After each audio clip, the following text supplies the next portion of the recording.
One what is all about the books that I read for the last 40 years. And today I have my special guest. He's a TED speaker, coach, and renowned strategist. None other than Mr. Cauvee Kaw-Vay. What's going on, champion? I appreciate you guys having me. I'm super thrilled to be here and super grateful. Welcome to Book on One, Mr. Kaw-Vay. And can you please introduce more about yourself? Yeah, I am on a mission. I think it's very important that we start with why. Simon Sinek. And I'm on a mission to awaken dreamers. And what that means is that I see too many people go to their grave with their gifts still in them. Additionally, we see startups 55% of startups fail within 5 years. 85% of people hate their job. Like, why is that? And as an inspiration engineer, I didn't fit into a box, and I help entrepreneurs and creators to create their own box and build their own personal brand and live a life with purpose and meaning. Yes, indeed. And thank you so much for sharing your knowledge and wisdom to the world. And let's talk about the key to building a standout brand. What does it mean to build a standout brand and why is it critical in today's competitive market? It's a great question, Daniel. I think number one, a person has to have clarity. They have to have self awareness as to who you really are. And I was very clear. There's one side of the spectrum says jack of all trades, master of none. Other side of the spectrum, from an optimist perspective, says the more that you can serve, the more skills that you master, the more people you can help. Well, by age 22, I was a poet, I was a rapper, singer, songwriter, audio engineer, I was a salesperson, and a marketer. I was feeling inauthentic to myself. So I went to my community and I said, hey, I've mastered all these trades, but I don't really know who I am or what I am. How do you guys see it? And we had 10 different titles so that I didn't have to change my narrative depending on who I was talking to. So they said, hey, out of these titles that you've chosen, they narrowed 10 to 5, 5 to 2, 2 to 1. You are the inspiration engineer. So, what does that mean for you out there listening as to how you build a standout authority brand? Number one, everybody can't have or doesn't have a name like Cauvee. You might be John Smith. So, from an SEO perspective, you might want to be John 101 Review Smith, something to, by SEO terms, stand out. Second thing is, when it comes to you being born 1 out of 10 million sperm, is what they say the numbers are, you're already a unique composition as to your own DNA. No one else on the earth has it. So, being that no one else has your DNA, embrace that. Embrace all that you are, the gifts, the differences, the uniqueness, and bring that into light when it comes to my personal belief is it makes more sense to build a personal brand because no matter what you go into, your passion, if you look at the Kevin Harts, the Rocks, the Ryan Reynolds, the Jessica Albas, the Barbara Corcorans, and I can go on naming many personal brands that have extensions of themselves, people fall in love with the person and then the extensions that they have as a personal brand, whether that be, if we're talking Kevin Hart, Heartbeat Productions, or that new restaurant he did. I think he's got a cologne, he's got a clothing line with Nike, he's got all these different things, right? But people fall in love with the person. So they fall in love with the extensions as well. So how do you create that standout? I think, again, you got to get clear on what it is. Number two, you've got to have a standout authority within your name. And then number three, once you have the clarity around the passion that you bring into the market, ultimately you're marketing that same message over and over and over again. And you're taking what I call category king or category queen kingdomship. Mr. Covey, can you share a personal story of a brand you've helped develop and truly stood out and what made it successful? Yeah, I've worked with a lot of coaches, and I think some of the key things, or I'll say commonalities, that most people that come to me is they're usually trying to find their voice. This happens in the music world too, because Daniel, I started in music. Let's start there first. Majority of artists and musicians, when they first come out, and we're talking about people that are known today, they sound like somebody you know. When Drake first came out, people thought it was Lil Wayne. When R. Kelly first came out, people thought he was Aaron Hall. So majority of artists are trying to find what is my unique sound within the way I sing, within the way I rap, within my music. That same principle applies to entrepreneurs. They're trying to figure out, okay, I like this little aggressiveness of maybe David Goggins, and I like this in your face, maybe Gary Vee, and I like this piece about Lewis Howes, but I don't know who I am. I'm trying to find my voice. I'm trying to find my way and my technique and my. Not, we're not talking colors and branding and logos. That's part of it, but we're really talking about your authentic voice, a way of being a storyteller, and to have a message that is going to lead to a conversion, understanding what your purpose is and how your unique purpose understand. And you got to do competitive market analysis, right? As an inspiration engineer, as a speaker, as a musician, I have to understand, how do I differentiate from other people that are edutainers, like a Prince E or someone like this, right? So majority of coaches and entrepreneurs that come to me, that is their biggest challenge, is to, how do I become a unique voice? And you start there. Once you have a unique voice, now we need to put branding, and we need to put major, we'll say, uh, contextual verbiage to where you can own a category within a category. And inspiration engineering is really just motivational content, but nobody has said inspiration engineer. So I help people come up with the trades and the brand names and the brand identities and the statements, followed by the strategy, the marketing, and the implementation. How can small businesses owners identify their unique value proposition to create a memorable brand? I think any business, it doesn't, whether you're small or whether you're large, whether you're enterprise. Silicon Valley Bank, they were like the number one angel investing bank, and they've been around forever. And they just went out of business like a year ago, uh, and they were the marquee bank for all angel investing and venture capital. So I say that saying, it doesn't matter whether you're new, whether you've been around and you're seasoned. One thing that you always want to make sure that you are doing is, number one, innovating. But as it relates to personal branding, you want to make sure that when people think of you, they have an emotion and something that you are known for. If there's not something that people can relate, and this is a marathon, guys. This is not a sprint. This is years of, you're putting out the same content. And that content might evolve, it might change, but people know you for something. Okay. As a small business, it is very important that, whether you're brick and mortar or whatever it is that you do, you understand your marketplace. You understand the differentiation between what you provide and what some of your competitors provide. And so by understanding these things, these are the types of content and the assets that you're going to bring with your brand to help you stand out, because you understand that Susie down the street, who sells something very similar widget to yours, okay, you know what is in their offer, and you understand what are some of the key offers, and some of the things that you can do, like to help you with this, right? Is you can say, who are the top 10, like go to Chat GPT or any type of AI engine, but who are the top 10 people that do something similar to what I do? And you want to start studying. You want to be very studious to understand, what are these companies doing? What are these businesses doing? What are these personal brands doing? Small business, it doesn't matter.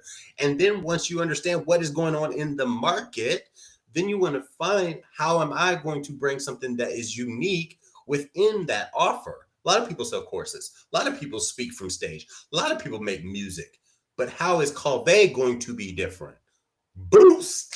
How is Cauvee going to be different? Being able to perform as an edutainer, or the verbs that I use, these are the things that you would like to figure out as to, within your product or your service, how are you going to differentiate it, and what are you going to say as you take ownership of the content as far as publicly that's online. Definitely. And Mr. Kovic, can you tell us about your album, Scarcity Mindset? Yeah, so scarcity mindset was really built around people who are, what in America, excuse me, in America, people say you're from the hood or you're from the projects or the ghetto in Brazil or Latin America. They call these barrios.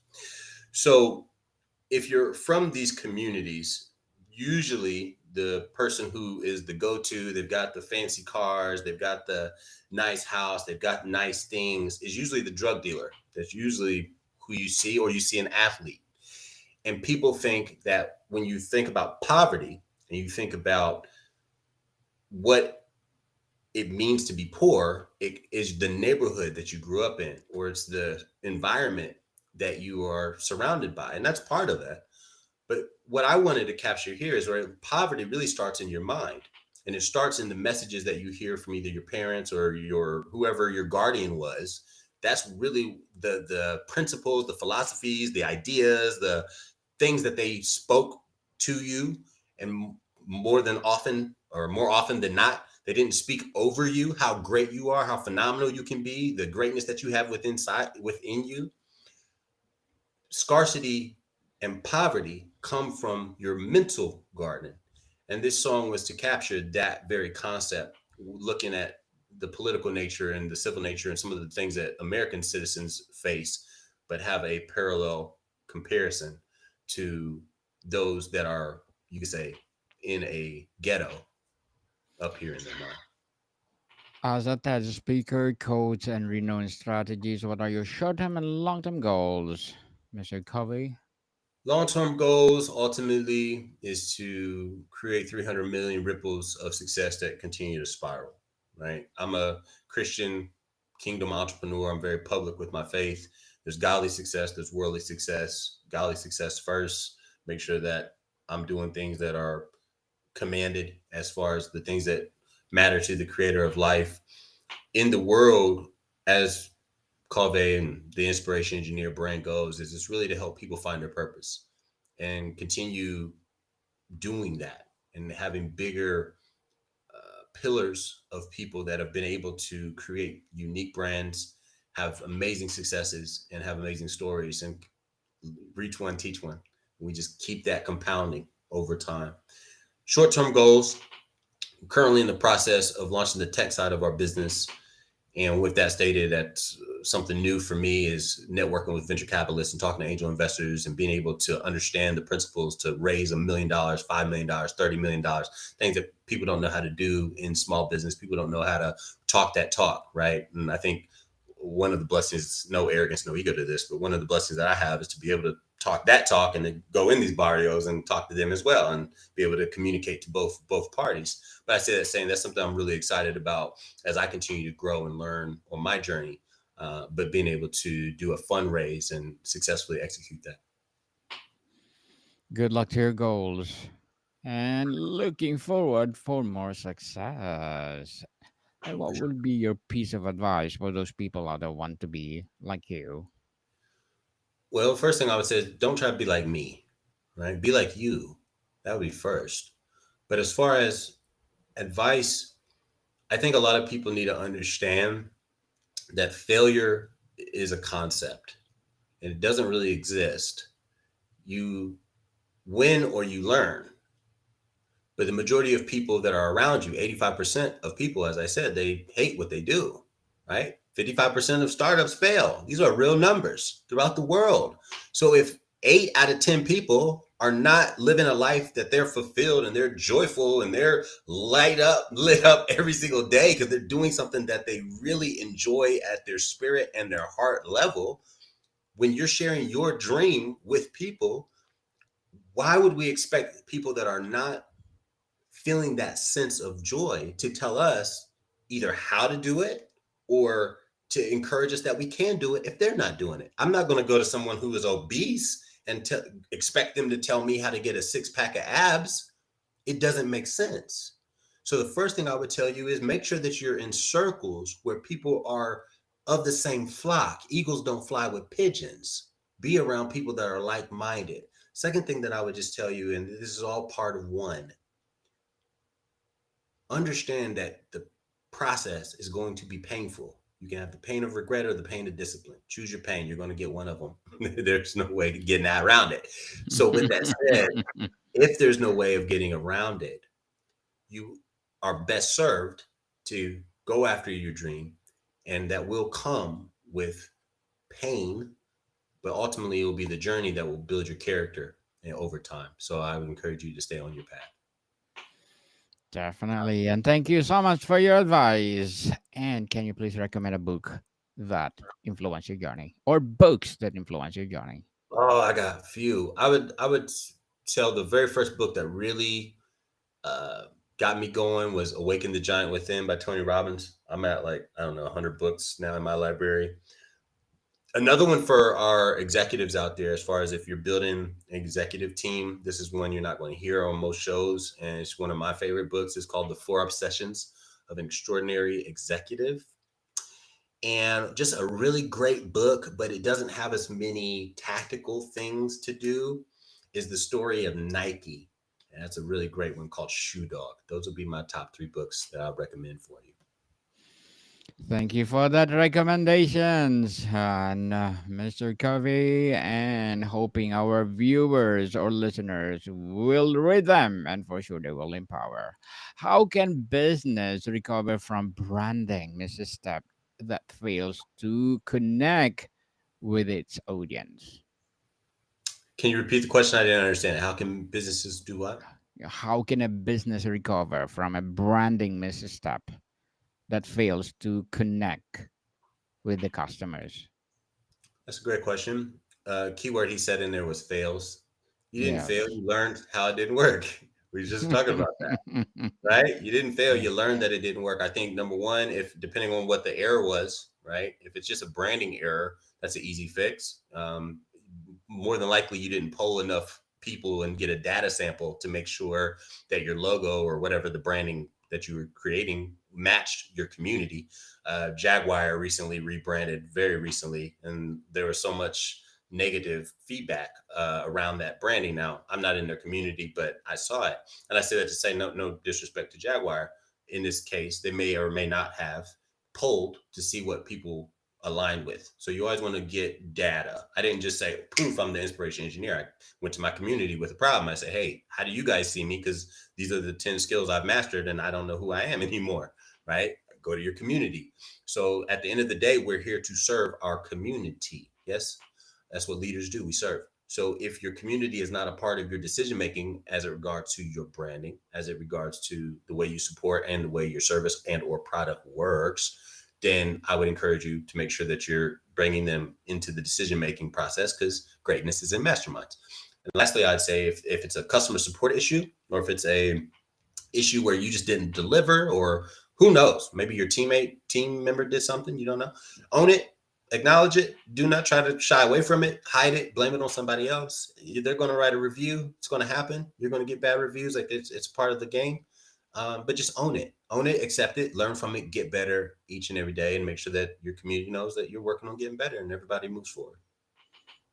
Yes, indeed. And what trends in branding do you see is shaping the future of standout brands in the next 5 years? It's a great question. I think we're going to start seeing what I'm labeling as personal brand portfolios. Personal brand portfolios, in my opinion, going back to the people that I mentioned earlier, the Aston Kutchers, the Rock, and all these different guys and gals that are a personal brand, but then they have extensions of their personal brand, different companies that they are known for. If you look at the venture capital market and you look at the angel investor market, what is being spoken as of recent is and I use this loosely, safer startups to invest in are the startups that have multiple monetization strategies. Well, if you think about that for just a moment, Michael Jackson, I'm not sure what year that he passed, rest in peace, his estate still makes money from all the years of service that he did as an artist when he was here, which is called royalties and licensing. Okay. When it comes to personal brands, they're going to fit that mold, and they're going to have a portfolio or maybe an empire. Elena Cardone is very known for talking about empires. You guys might know Elena from Grant Cardone's wife and their empire: real estate, personal branding, public speaking, licensing, courses, right? And so you've got these different ways that your business makes money, not to mention subscriptions and everything else that comes into it, where we have these different ways. I personally believe, and based on what the market is showing me now, that's going to become a new asset that investors are going to look at as to ways to invest in these personal brand portfolios, because that's really what they are. They're a portfolio built around a personal brand. So it makes perfect sense. And that's what I'm looking forward to, and seeing more creative hybrids, more unique ways that people are going to stand out, because AI is going to make things so diluted, and creativity is going to win in the end. Indeed. And before we wrap up our discussion for today, Mr. Covey, I'm inviting you to please don't listen to my other podcast, people. My other podcast, because my abstract essay is already in fifth season, abstract poetry in second season, and of course, my book 101 review in fifth season too. Comedy 101 in second season, and my food 101 in fifth season as well. Geography 101 in fourth season, and my baby podcast, Law 101 and Mental Health 101. Love Letters in a third season, and Movie 101 Review and Music 101 in its fourth season, and Science 101 and Sex 101 in its first season. Please listen to them wherever you listen your podcast. Mr. Covey, for listeners or viewers of Book 101 Review, what's one actionable step they can take today to start building a standout brand? It's a great question, guys. Procrastination, that's what majority of people do. They hear information, but information does not create transformation. I just gave you Definitely. 3 books to add in your library. Add those to your library, choose one, start listening to it, right? What you'll find is majority of the successful people had successful mentors. And if you don't have a mentor today, you can have an e-mentor, which would be a book, or whether that's a hard copy or whether that is an audit. I'm an audible person, so maybe you like audiobooks.